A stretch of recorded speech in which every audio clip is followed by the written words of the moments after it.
Anthem. Ayn Rand. Anthem by Ayn Rand presents a dystopian future world in which individuality has been eliminated and all personal identity erased. The story follows the protagonist Equality 7, 2521, as he struggles against this collectivist society and seeks to rediscover his sense of self. After escaping to the wilderness, Equality stumbles upon relics of the past which reawaken his independent spirit and thirst for knowledge. Anthem is a profound exploration of the struggle between individualism and totalitarianism, and a powerful statement about the human need for freedom and the liberation of the mind. This provocative novella challenges totalitarianism and advocates for reason and free will. If you enjoy my videos and find value in what I share, I kindly ask you to support the channel by hitting that like button and subscribing. It costs you nothing, but it would mean the world to me. Thank you. The Subversive Mind. Equality 7, 2521 lives in a dystopian future society that has eliminated individuality. People refer to each other by collective terms like Equality 7 to 2,521 inches rather than names. The councils dictate everyone's occupation and life path. Use of the word I is forbidden. Despite the collectivist indoctrination, Equality 7, 2521 thinks differently than his peers. He struggles internally against urges viewed as sinful in his society. As a young child, he fought with other students and questioned lessons, leading to punishments.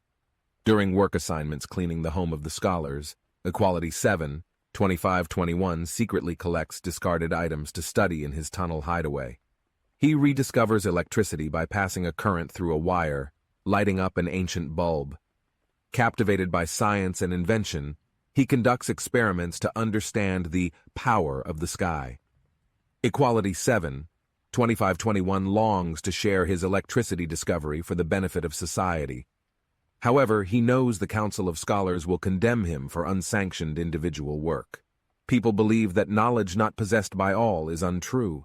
Still, Equality 7, 2521 continues his secret scientific efforts, feeling purpose, pride, and other forbidden emotions.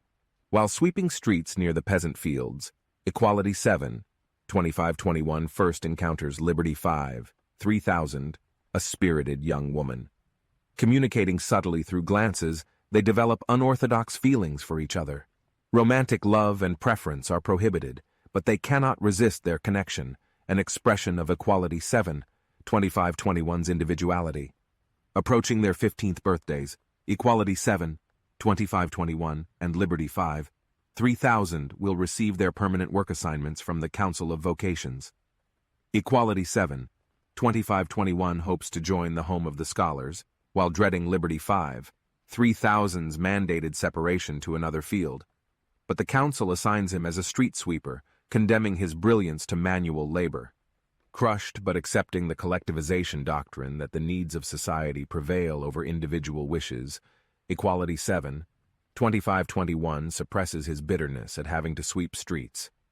He will hide his secret research, waiting for an opportunity to reveal his invention. But his inner mind resists the collectivist conditioning. The struggle between individual and society has only begun. Flight to freedom. Condemned by the Council of Vocations to a life of street sweeping, Equality 7, 2521 feels the bitterness of wasted potential. But he suppresses his anguish and resigns himself to accepting the needs of his collectivist brothers above individual wishes. In secret, Equality 7, 2521 continues studying science and technology in his hidden tunnel. He works to understand the power of electricity, a remnant of the forgotten unmentionable times before the Great Rebirth. His companion, International 4, 8818, keeps his secret. When their friend, Union 5, 3992 falls ill with a seizure, Equality 7, 2521 rushes to help bring him home. Caught after curfew, the Home Council interrogates Equality 7, 2521 about his whereabouts. Unwilling to mention his illegal tunnel experiments, he refuses to answer and accepts lashing as punishment. After this trauma, Equality 7, 2521 decides he must reveal his invention to the World Council of Scholars during their next meeting in the city. He believes the value of his discovery outweighs his rule-breaking.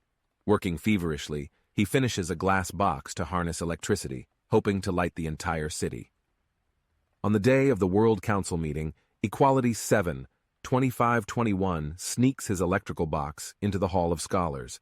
But when he explains its powers, the scholars recoil in horror at his unauthorized knowledge. They accuse him of the evil sin of individualism and sentence him to be burned at the stake. Shocked by their reaction, Equality 7, 2521 flees the city to the forbidden, uncharted forest, taking his box of light.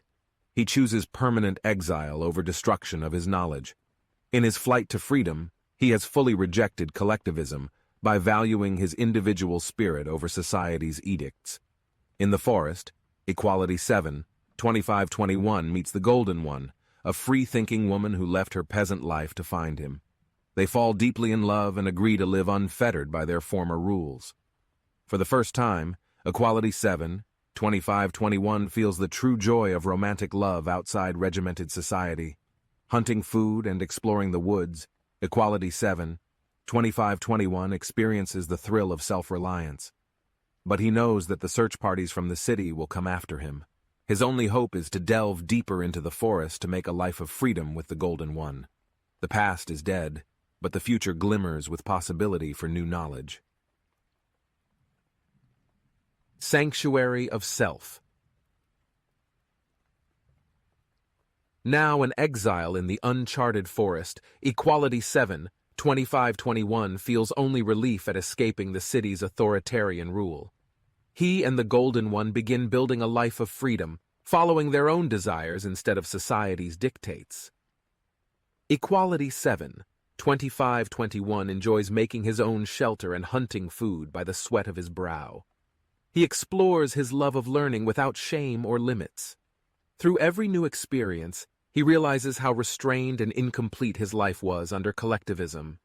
One day while bathing, Equality 7, 2521 sees his own reflection in a pool and is stunned by his first glimpse of his physical self. He never before contemplated his individual appearance, for collectivism had erased his selfhood.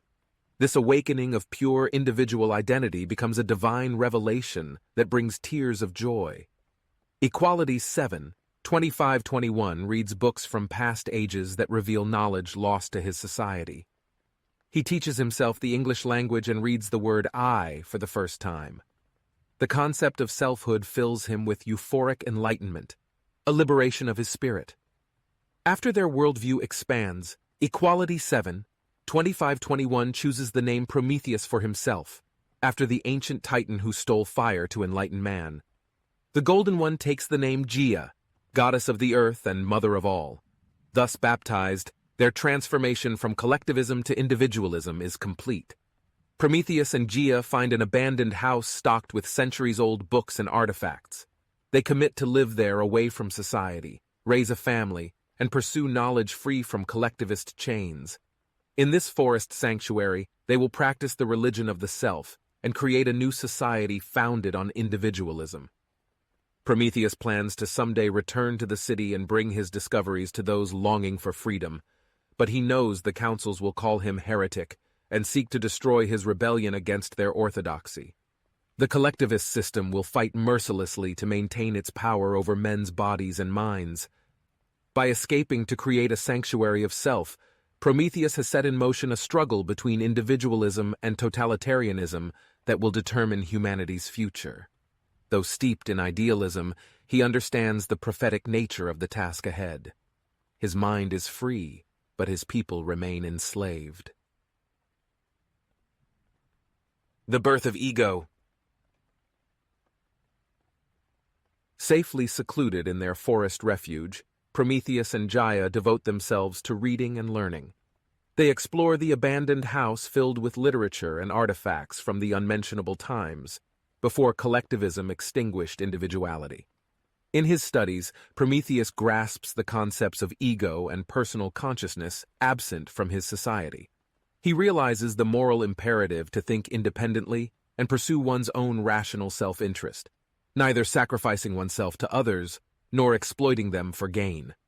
Prometheus understands how the totalitarian doctrine of collectivism snuffs out this inner light of the intellect, enslaving men to the will of the pack. He vows to fight against this dehumanizing social system by promoting freedom and self-worth. Embracing the egoist philosophy, Prometheus recognizes that his spirit and happiness come from within, not from communal conformity. He feels compassion for his fellow men still trapped by collectivism in the city, but knows he cannot help them until they are ready to renounce their mental chains. Prometheus designs his home in the forest to be a self-sustaining individualist colony, impossible for collectivists to breach. He plans to someday rescue other independent spirits from the city and bring them to his sanctuary. Together, they will build a new society based on respect for man's ego. But Prometheus knows this utopian dream is fraught with peril, for the collectivist rulers will seek to quash any individual rebellion. He is ready to fight and die for the liberation of humanity. His egoist revelation has shown him that defending one's own freedom against tyranny is the most sacred duty. Prometheus names his first child Ego as a manifesto against collectivism. The child will be raised solely to follow his own conscience and thinking, not to submit to the faceless hive mind. Prometheus is optimistic about this new lineage's future and the possibilities of man unfettered by mystics and kings. Gia worries that Prometheus's idealism puts him at risk of sorrow and defeat. She cannot fully embrace his vaulting individualist philosophy, retaining some ingrained collectivist caution. This dichotomy symbolizes the tribulations facing Prometheus as he sets out to proselytize a radical new creed to mankind. In the book's closing passage, Prometheus vows to storm the gates of the city and bring the light of egoism to his imprisoned brothers, no matter the obstacles ahead. By discovering his inner self, he has found the key to unlock the chains binding humanity. The struggle for the mind of man has begun.